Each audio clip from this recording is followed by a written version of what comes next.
Hi, you guys. Welcome back to my channel. Hair is looking a little crispy because I went hiking earlier today with let me make sure I have this on public because I don't remember if I put it on public. Um, let's see. Hold on. Sorry. Okay, it is public. All right. Just double checking. Hi guys, thanks everybody for joining. So I wanted to come on and chat with you guys because I know I was supposed to be doing beta videos or vlogs every day in April, and then I stopped. And I had hi Bill, I had a compelling reason, I would say, for stopping because it just things got really crazy around here in a way that they never have before. Um, I have always been somebody who's an open book, and so like I, hi Faye, um, yeah, I've always been an open book, and I got personal about certain things, and it just got wild and crazy, and I needed to disconnect from that negative energy.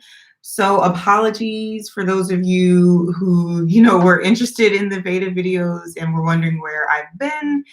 Yeah, I had to take time to be with myself and to block all of that negativity out of my life because that was just toxic. So anyway, yeah, I am back chatting with you guys. I really don't have much in particular planned for this chat. I just wanted to come back, show my face.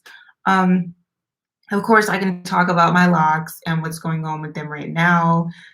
Excuse me. I can talk a little bit about, I guess, like vulnerability and, putting yourself out there. I guess I'll start with that since that's the reason that I took a little hiatus. But I'm looking at a sticky right now on my wall because this is my workspace where I work from home too, and also where I'm filming this video. And it says, if you're going to show up and be seen, prepare to get your butt kicked. Hi, Locked Gardening Bird Lady, and everybody that joined. So yeah, this is a quote from Brene Brown. And if you don't know who she researches shame. She has a, hi, Rukia, thank you so much. Bill, I'll get to your question in a minute. But yeah, she researches shame and she talks about vulnerability and how putting yourself out there can be scary and it can be damaging and you can get hurt. And so I wanted to, as I was going through my process of healing, and yes, it was healing in a lot of ways, and just realizing that people don't know me. They only know what I put out there. And even though I don't have a problem being vulnerable, I feel like that is a strength in life to be able to be honest about what you've gone through so that you can, provide some context and help for others. I just had to realize that not everybody is worthy. Yes, Rukia, that's a great way to describe her, America's life coach. Not everybody is worthy of your openness and of your vulnerability. And when you put yourself out there, especially I'm not going to name the platform, but especially on a platform like the one that I did and like the person I addressed, where people are already just ready to go on the attack instantly, you're going to get your butt kicked. And that's not something that I would change about myself. And I think that I've been able to build this platform here with y'all because I have been so just real and vulnerable and open and honest about my life journey, about my hair journey overall. So I wouldn't take that away. I wouldn't try to change that about me, about myself. But I just had to realize it's not for everybody. Everybody's not deserving of that story and particular parts of the story, just overall. So it was taking some time just to think about that and just to process my thoughts and just realize that what I have to offer is good, and there's value to what I'm doing, even if it just helps one person. That's literally all that matters. That makes it all worthwhile. And the fact of the matter is, some people are not going to understand it, even when I'm talking about locks and things that are seemingly innocuous. It's always, somebody's always going to have something to say about it. Like whether it's that I don't wash my hair enough, that I wash my hair too much, that I retwist too much or not enough, all this kind of stuff. Hey, Christina. Um, yeah, so I'm just going to be myself. I'm going to be mindful about how much of myself I share with people who have not earned the right to that kind of access to me. So anyway, I just wanted to talk about that, get that out of the way. I can answer a lot question from Bill Boat. My hair is frizzing. Is that normal? Absolutely. It's totally normal. And thank you, Lock Gardening Bird Lady. And I hate everybody who joined, but it's totally normal. I have been locked for over 7 years now. Last month, March, made 7 years on the journey, and my hair, if you can see, this is just loose hair that I didn't incorporate into the lock. Let me try to find some frizz for you. I'm talking about try to find as if it's not all over the place, but here's some frizz. If you can see that, this is never gonna go away. Never gonna go away. Because you're always gonna have starter locks. You're always gonna have the hair that grows in is not gonna be locked. It's gonna have to go through the month-long process the same way that the rest of your hair did. So yeah, you're always gonna have frizz. Some people are really adamant about keeping it neat and tidy, and I feel like that's a bit much. I mean, it's whatever floats your boat, but no pun intended, Bill. That was corny, but it's it's really a personal thing, a personal choice, how much you tend to the frizz. But yeah, it's always going to be there. It's just a part of it. And I went to I went hiking today too, so that definitely did not help with the frizz at all. And then it got a little bit windy out there. Actually, I didn't really sweat too much because the air was like really crisp and fresh. But yeah, there's a ton of frizz up here. Yes, it's annoying, but it is just part of the experience of having logs. Hi, Kimberly. Thank you. Yes, Bird Lady. Hiking is so amazing. My boyfriend and I went. Let me see if I can show you guys a picture really quick. It's one of those things where people feel like, well, this is a picture of him. I don't know if you can see it, but this is like the background or the backdrop was so beautiful. We were about 1,100 or 1,200 feet up. And it was amazing. It was a really strenuous hike, but it was gorgeous and it was so worth it to make it to the top. And it's one of those things, where Black people say, oh, Black people don't do that. But I think that is a crock of dookie. Okay, that is a crock of horse poop. It's just it's not true. Black people should be able to do whatever we want to do in life. There shouldn't be labels on it. Thank you, Toothy. Rukia, do you ever think you'll leave the DC area? That's a really good question. So in 2014, I thought I was going to move to LA. That was the goal. That was the dream. And I don't know. After going to LA a few times, I realized if I lived in LA, I wanted to live a certain type of life. I want to live in a home in the hills with a gorgeous view and like just beautiful architecture all around me. I don't necessarily want to live in an apartment. And I know many people do that. And this is not to like turn my nose up, I think, at anybody. But what I love about LA are the views. And I mean, of course, I could live out there and like live my lifestyle now, but I want to have an elevated lifestyle living in LA, if that makes sense. So I probably won't move there anytime soon. And the pandemic has also affected that a lot.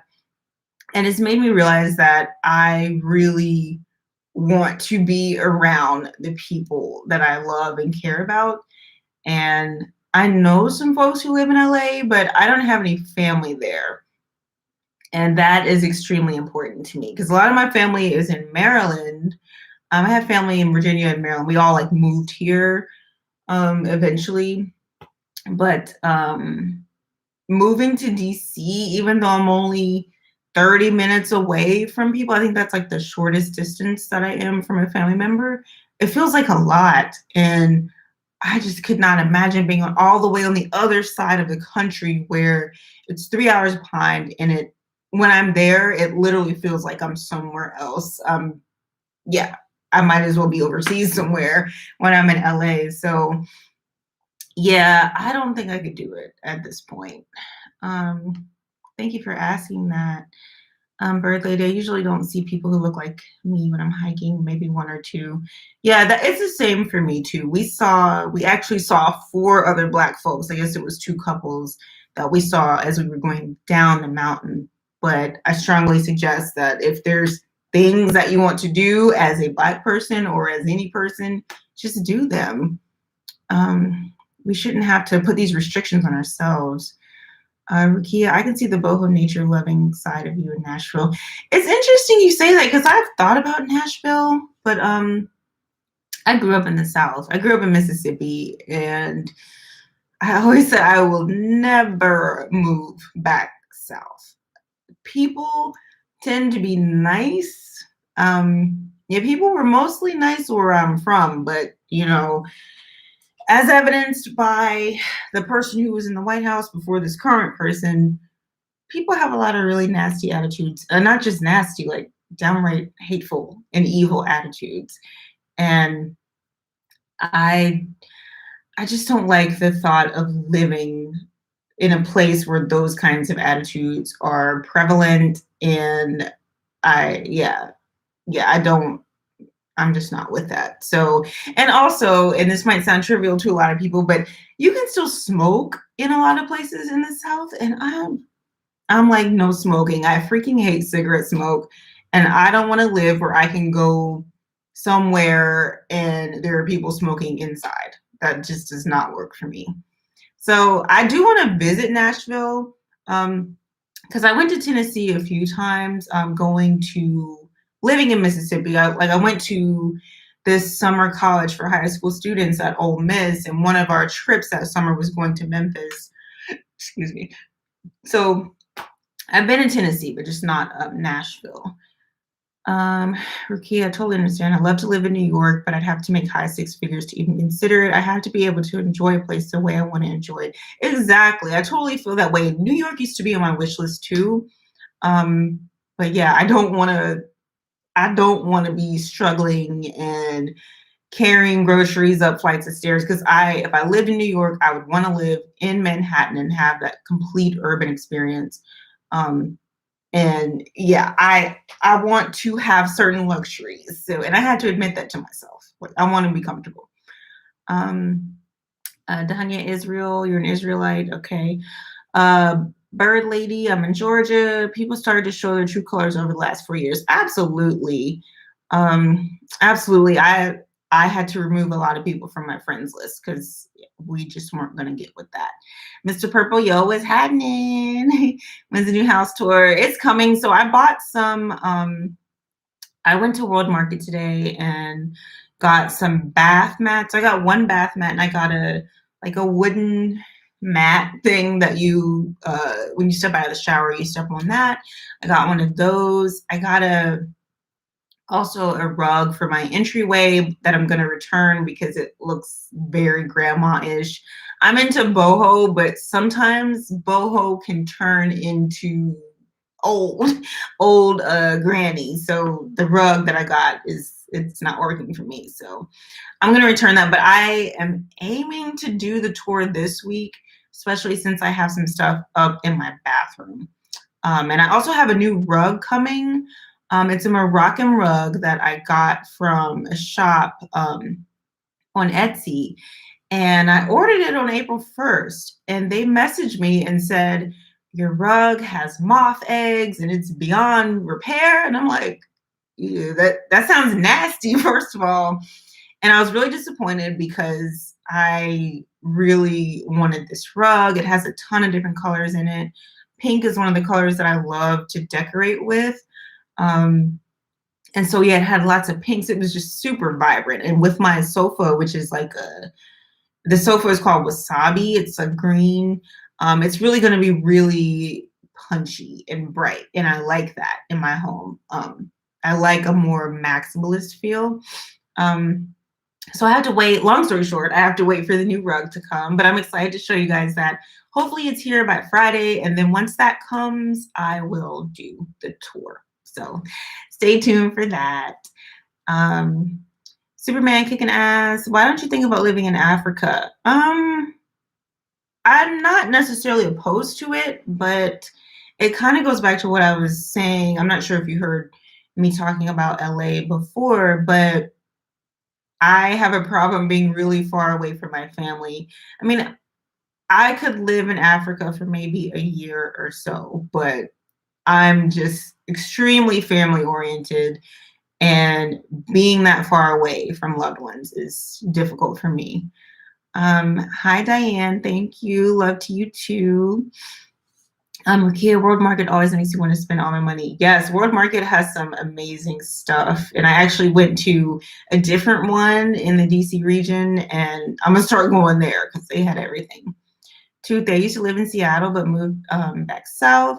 Have you been to the Pacific Northwest? I would love to go to Seattle. Seattle is on my list of places to go, and I feel like I would kind of do well there because I've heard that Seattle is like a city of introverts and everything, and I'm very introverted, and I feel like I'm friendly, but I also don't mind my own company. So I probably would like it there. But I've also heard that people are pretty icy there, and they kind of keep to themselves into their own circles. So it might be difficult to make friends there. So yeah, but I do want to go to the Pacific Northwest. I've only been to California. I've been to San Francisco, and I've been to um, LA and San Diego, and then Vegas. Those are the only West Coast places that I've been. But the Pacific Northwest is definitely on my list. Mr. Purple, have you ever bought a ruggable rug? No, I never have, and I've heard of that, but I don't know exactly what that looks like. Let me look it up real quick. Or is it just a store? Okay, it's a store. Yeah, I haven't bought a rug from there. I bought a rug from Rugs USA. Their shipping is really fast. So I like that. Overstock is pretty good too. Ramona, hi, love you back. Allie, hey. Toothy, yeah, my family is why I moved back. It was too hard. Yeah, I wanna be around my family, and I know a lot of people who like their family lives all over.